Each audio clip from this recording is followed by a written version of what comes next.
자, 여러분들 반갑습니다. 경제수학에서 이번에는 대여와 투자에 대해서 한번 살펴보도록 하겠습니다.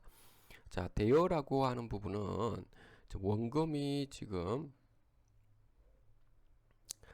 보장이 되는 것이죠. 원금이 보장된다는 거고, 그 다음에 공동사업을 안 한다는 거고, 공동사업자 등록도 되어 있으면 안 되겠죠.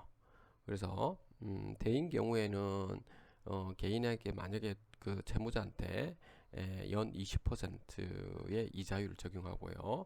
그 대부업 같은 경우도 연 20%입니다. 그래서 증거는 여러분들 만약에 이런 부분에서 돈을 안 주고 했을 때 어차피 법원에만 신청해야 된다든지 뭐 이렇게 할 때는 차용증 그 다음에 본인 서명 사실 확인서와 인감증명서 같은 경우가 있어야 되겠죠. 그래서 아무래도 차용증에다가 본인 서명 사실 확인서하고 인감증명서를 같이 좀 첨부하는 게 좋겠습니다. 자, 투자 같은 경우는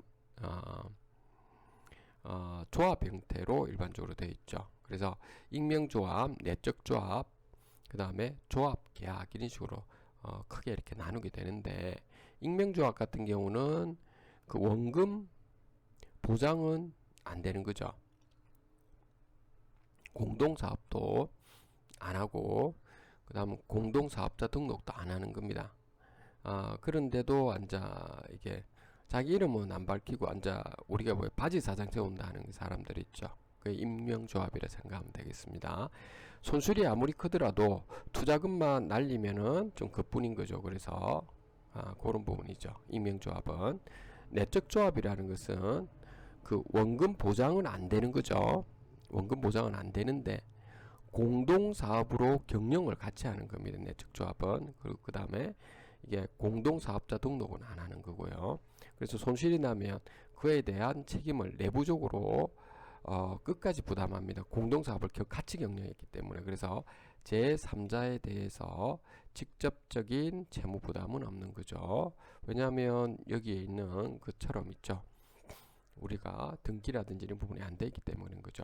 조합계약 같은 경우는 원금 보장은 안 되죠. 그런데 공동사업도 경영하고 공동사업자 등록도 해놨는 거죠. 그래서 내부적으로 외부적으로 직접적으로 채무부담을 모두 다 하는 것이 조합계약이 되죠. 자, 그래서 투자금 반환 소송이 만약에 이렇게 지금 진행될 때 우리가 먼저 있죠. 이게 탈퇴인데요. 만약에 이렇게 여기서 투자자가 이제 탈퇴를 나오자 할 때는 순재산 가액에서 지분 비율만큼만 이제 가져가면 된다는 겁니다. 그렇죠? 그리고 탈퇴하는 거죠. 근데 순재산 가액 범위가 어느 정도 되는지를 좀 살펴보는 것도 중요하죠. 그럼 해산 부분인데도 해산 부분도 좀 요 탈퇴하고 좀 같은 상황인데 이제 지분 비율 대신에 이제 여기 지분 비율 대신에 그렇다는 겁니다. 해산할 때는 출자 비율이라고도 하죠. 아무래도 해산일 때는 지분 비율이라는 말 대신에 출자 비율이라고 이렇게 적는 경우가 많습니다. 요건은 조합체의 순재산의 범위고 탈퇴 당시에 조합체의 순재산의 가액이며 투자자의 손익 비율을 고려해서 한다라고 하는 겁니다.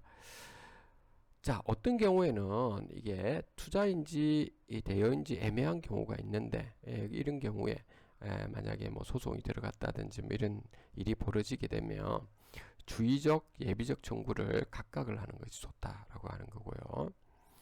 그 다음에 이게 단체에서 대여와 투자를 했을 때 법인 같은 경우에는 있죠. 우리가 요 단체를 이렇게 한번 봅시다. 법인하고 조합의 차이점을 오늘 좀 잠깐 한번 보죠. 예전에 한번 이야기한 것 같지만, 자, 법인 같은 경우는 설립 등기가 돼 있죠. 그 다음 주주는 채무 부담이 없는 거죠. 계약 당사자는 법인인 거죠. 매매 계약할 때. 근데 반해서 조합은 모두가 채무 부담을 지는 거죠. 매매 계약서는 그 계약 당사자, 그 조합원이면 조합원 ABC, 또 대행자는 업무집행 조합원을 사용해도 되고요. 그 다음 조합재산과 관련된 이 소송은 있죠. 조합은 전원이 되는 거죠. 그 다음에 조합재산 보존행위는 1인이 가능한 상황이죠. 그래서 오늘은 대여와 투자에 대해서 여러분들하고 간단히 한번 살펴봤습니다. 감사합니다.